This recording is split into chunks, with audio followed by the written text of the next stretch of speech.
of the U.S. Attorney's Office. Hardworking, straight shooter, no nonsense, honest, and most importantly, independent. He's going to get to the truth, whatever that might be.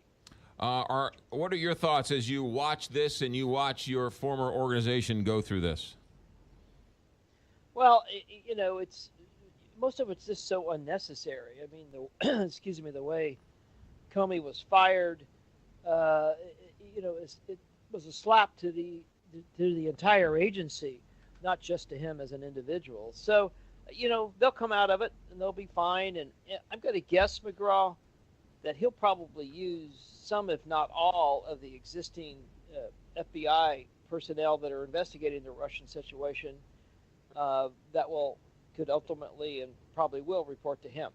So there are people who are saying that Donald Trump is at war with the intelligence agencies and that there's now Comey's friends and associates are leaking things and building a case against Donald Trump. What do you say when you hear things like that? Well, obviously I don't know if any of that's true, but some of human nature would creep into this.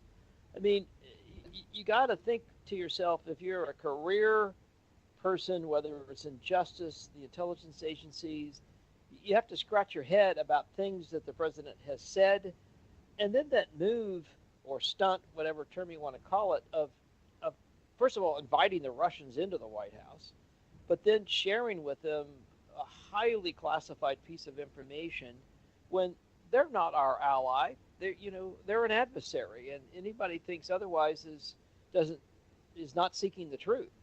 So, if you're a person who protects information, collects it, you want to say, do I really want him to have it? But do you? I mean, they've got now stories about Michael Flynn, and there's another story out of this morning from Reuters where there was more contact between the campaign and Russians and back channel communications. I mean,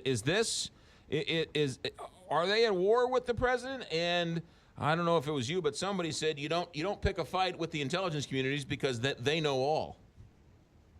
Well, nor do you pick a fight with career people in the Justice Department who are honest and who are just going to do the right thing.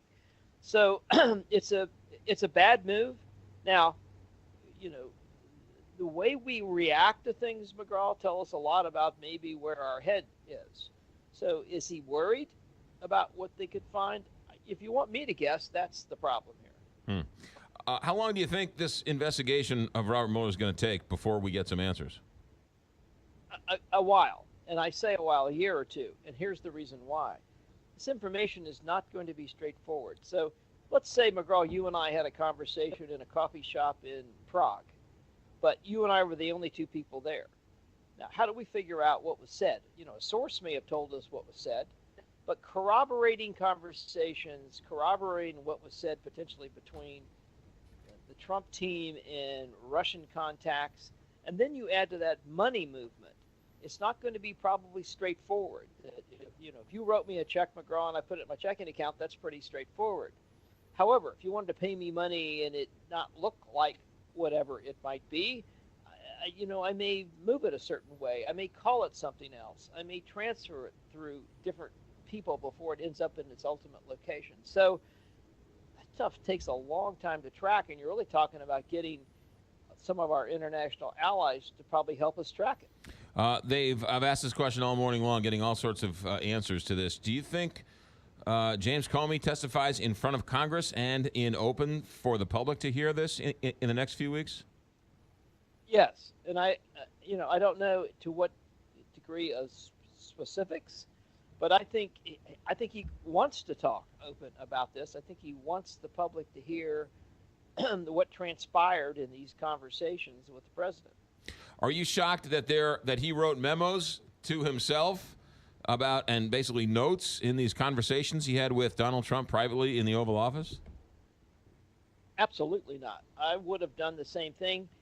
With little we know, McGraw, you can see how all that could potentially so majorly backfire that you would have to document it, because it could be you would be called on the line as not telling the truth. I mean, it's one thing to to say someone else is not being truthful, it's really a big deal to say that the president's not being truthful.